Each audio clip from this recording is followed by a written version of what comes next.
വനം വകുപ്പിൽ ജോലി ഒഴിവുകൾ റിപ്പോർട്ട് ചെയ്യണമെന്ന വ്യാജ കത്തിൽ നടപടി സ്വീകരിക്കാൻ വനമന്ത്രി എ.കെ. ശശീന്ദ്രന് നിർദ്ദേശം. വ്യാജ ലെറ്റർ ഹെഡിന്റെ ഉറവിടം കണ്ടെത്തണമെന്നാവശ്യപ്പെട്ട NCP സംസ്ഥാന പ്രസിഡന്റ് N.A. മുഹമ്മദ് കുട്ടിയും പോലീസിൽ പരാതി നൽകി. വനം വകുപ്പിൽ ക്ലർക്കുമാരെ നിയമിക്കുന്നുവെന്ന് മുൻ വനം വകുപ്പ് മേധാവിയുടെ ഉത്തരവും ഉദ്യോഗാർത്ഥികൾ അപേക്ഷിക്കണമെന്ന് കാട്ടി NCP സംസ്ഥാന കമ്മിറ്റിയുടെ കത്തുമാണ് പ്രചരിക്കുന്നത്. തട്ടിപ്പിനായി സൃഷ്ടിച്ചതാണെന്നും നടപടിയെടുക്കാൻ നിർദ്ദേശം നൽകിയെന്നും മന്ത്രി എ.കെ. ശശീന്ദ്രൻ.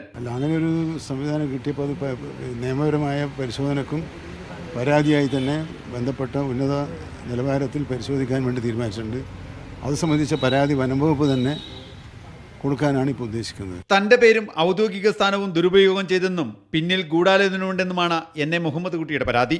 ഒന്നില്ലെങ്കിൽ എന്നെ അപകീർത്തിപ്പെടുത്താനായിട്ട്, അതല്ലെങ്കിൽ ഇതിന്റെ പിന്നിൽ വലിയൊരു റാക്കറ്റ് മിനിസ്റ്റർ ഓഫീസുമായി ബന്ധപ്പെട്ടോ അല്ലെങ്കിൽ NCP SP-യുമായി ബന്ധപ്പെട്ടോ വലിയൊരു കള്ളത്തരം തട്ടിപ്പം നടക്കുന്നുണ്ട് എന്നാണ് എനിക്കിതിലൂടെ പറയാനുള്ളത്.